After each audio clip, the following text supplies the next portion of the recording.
اگر آپ سے کہا جائے کہ دنیا کے اندر ایک ایسا پھل بھی ہے جسے جنت کا پھل کہا گیا ہے، اس پھل کے اندر ایک دانہ ایسا ہوتا ہے جسے جنت کا دانہ اور جنت کا پانی کہا گیا ہے، جو کہ بہت سارے مرضوں سے شفا دیتا ہے، اور اگر ہم اس کو کھا لیں، اس کو سمجھ لیں، اس کی حقیقت کو جان لیں، تو ہم بہت ساری بیماریوں سے بچ سکتے ہیں، بہت ساری مسئلوں سے بچ سکتے ہیں، اپنے پیسے بھی بچا سکتے ہیں۔ اور ہمیں اس چیز کو، اس حقیقت کو جاننا ہوگا کہ وہ کون سا ایسا پھل ہے جس کے ذریعے ہمیں شفا مل سکتی ہے۔ تو وہ جنتی پھل جو ہے وہ انار ہے۔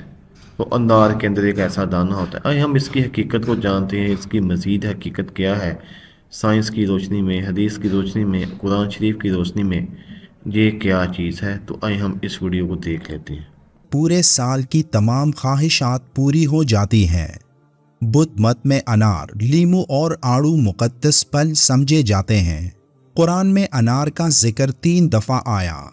سورہ الانعام آیت 99، سورہ الانعام آیت 141، سورہ الرحمن آیت 68۔ مڈل ایجز میں انار کو طاقت کی علامت سمجھا جاتا تھا، اور قدیم پرشیا میں انار کے اندر موجود خوبیوں کو وہ پہچان چکے تھے۔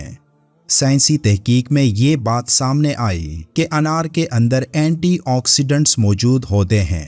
اینٹی آکسیڈنٹ ایک ایسا مادہ ہے جو ہمارے خلیات کو کسی بھی نقصان سے بچانے میں مدد کرتا ہے۔ مسلمانوں کے چوتھے خلیفہ حضرت علی رضی اللہ تعالیٰ عنہ فرماتے ہیں کہ انار کے دانے، اس کی جلی جو دانوں پر لپٹی ہوتی ہے، اس کے ساتھ کھاؤ، کیونکہ اس سے معدے کی صفائی ہوتی ہے۔ جی ناظرین، آپ نے جان لیا کہ انار، پومیگرینیٹ جس کو ہم کہتے ہیں انگلش میں، ایک ایسا پھل ہے دنیا کے اندر جس کے اندر ہمیں جنت کا ذائقہ دیا گیا، جنت کا پھل کہا گیا ہے، اور اس کے اندر بہت ساری بیماریوں کے لیے شفا ہے۔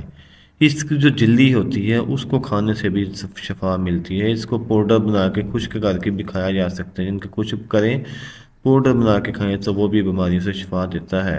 تو دیکھیں اللہ تعالیٰ نے میڈیسن کے علاوہ پھلوں کے اندر بھی کتنی شفا رکھی ہے، تو اس لیے ہمیں انار کا زیادہ سے زیادہ استعمال کرنا چاہیے تاکہ ہم مختلف بیماریوں سے نجات حاصل کر سکیں۔